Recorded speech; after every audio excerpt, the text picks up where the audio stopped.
बरोबर आहे ना, जे बाळ माझं नाहीये त्याला मी अधिकार का देऊ? तुम्ही याच्यावर सह्या करा, मग तुम्ही, दुष्यंत आणि तुमचं बाळ हवा तो गोंधळ घाला.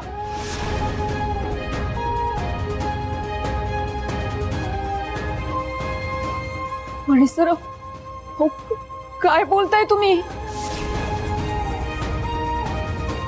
काही दिवसांपूर्वी ज्या बाळाला तुम्ही आपलं म्हणत होता त्याच्यावर संशय घेताय तुम्ही?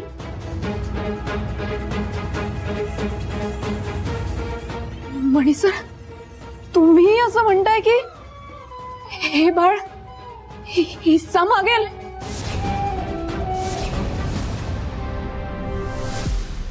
मणी सर, काय बोलताय तुम्ही? कळताय का तुम्हाला? काहीच चुकीचं बोलत नाही स्वानंदी मी, आणि तुमच्याकडूनच शिकलो मी हे. स्वानंदी, मुळात तुम्हाला पैसा हवा होता, या घरात एंट्री करायची होती तुम्हाला, म्हणून तुम्ही सुजित सोबत लग्न करायला तयार झाला. त्याच्याशी नाही जुळून आलं म्हणून माझ्याशी केलं.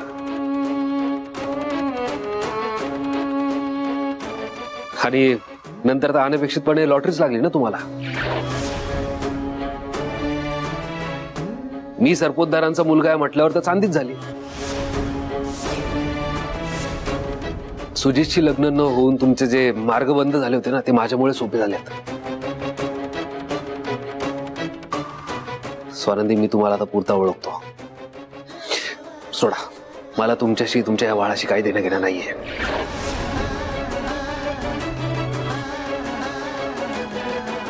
त्या पेपर्सवर सह्या करा आणि लवकरात लवकर मला परत करा.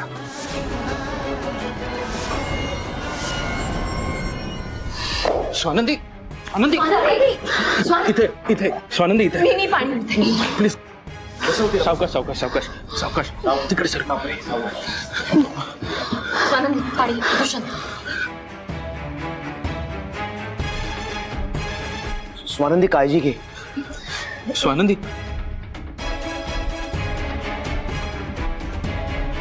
Swanandi, you okay?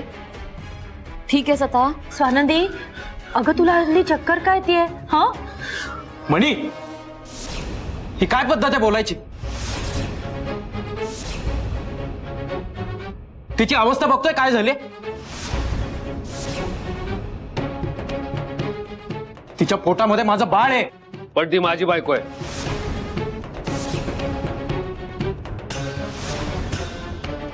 अजूनही ती माझी बायको आहे, मी तिचा नवरा आहे. जे काय ते आम्ही दोघं नवरा बायको बघून घेऊ, तिरायतानामध्ये पडायचं नाही. तिराईत आणि मी, तिच्या पोटात जे मूल वाढतंय ना, त्याचा बाप आहे मी.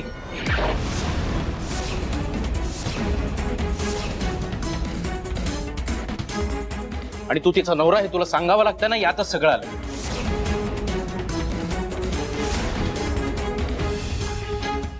नवरा म्हणून हक्क गाजवता येतो हे असं बोलता येतं, पण तुझ्या हे लक्षात आलं नाही तिच्या या कंडिशन मध्ये तिची विचारपूस करावी. अरे असा नवरा असण्यापेक्षा नसलेला बरा. दुष्यंत, तोंड सांभाळून बोल. म्हणी,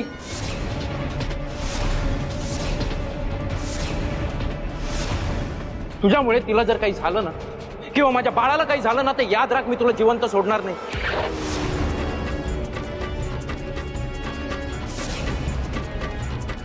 मग माझं जे काय व्हायचं ते होऊ दे. काय करणार आहेस? काय करणार आहे तू बघ ना. मी बास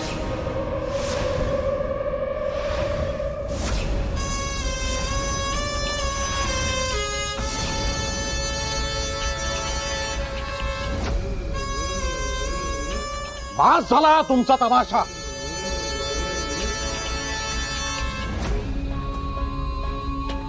तुमच्या याच प्रकरणामुळे तिथे दिल्लीमध्ये पक्षश्रेष्ठी आणि विरोधकांनी माझं जगणं कठीण करून ठेवलं होतं. नुसते प्रश्न विचारून विचारून भंडावून सोडलं होतं मला. दमलो मी त्यांच्या प्रश्नांना उत्तर देऊन. म्हटलं आपण जरा इथनं बाहेर पडावं, जरा 2 घटकात शांततेत घालवावी, म्हणून इथे घरी आलो तर इथे तुमचं हेच चालू आहे. हाच तमाशा चालू आहे तुमचा. मणी, तुझ्या आणि स्वानंदी मधलं अंतर वाढत चाललंय हे माझ्या लक्षात आलेलं आहे. आणि हा दुष्यंत त्याच्यासाठी कारणीभूत आहे मला माहिती आहे. हे मला अपेक्षित होतं.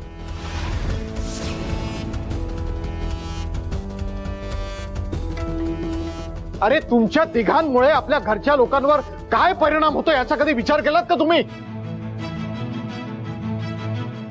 अरे ते सोडा, या स्वानंदीच्या पोटात वाढणारं ते निष्पाप बाळ त्याच्यावर काय परिणाम होत असेल याचा कोणी काहीच विचार केला नाहीये.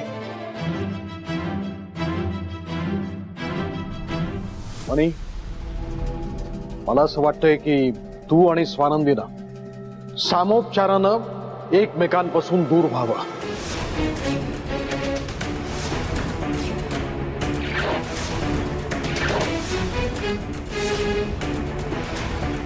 आणि डिवोर्स हाच सर्वोत्तम पर्याय आहे सगळ्यांच्या हितासाठी.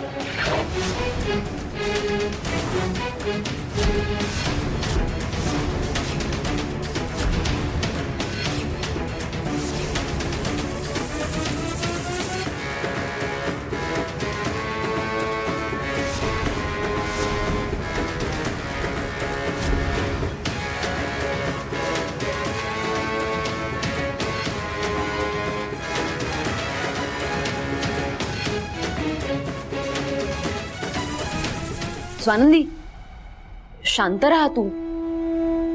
स्ट्रेस घेऊ नको सगळं. बाळाला सुद्धा त्यांना त्रास होईल ना. हो, काळजी घे. मणी सर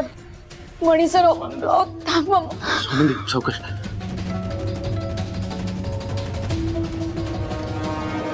आता काही उपयोग होणार नाही तुझ्या या मणीसरचा. आता तुमच्यात पडलेलं अंतर वाढतच राहणार आणि तुमचा डिवोर्स होणार हे नक्की. मणी सर प्लीज ऐका माझं.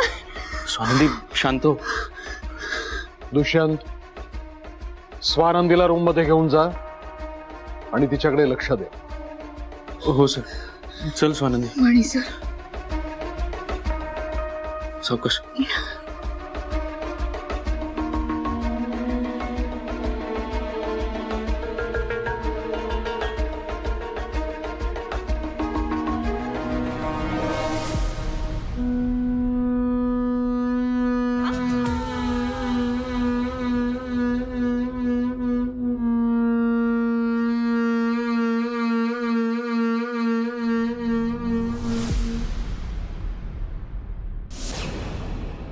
स्वानंदी सावकाश.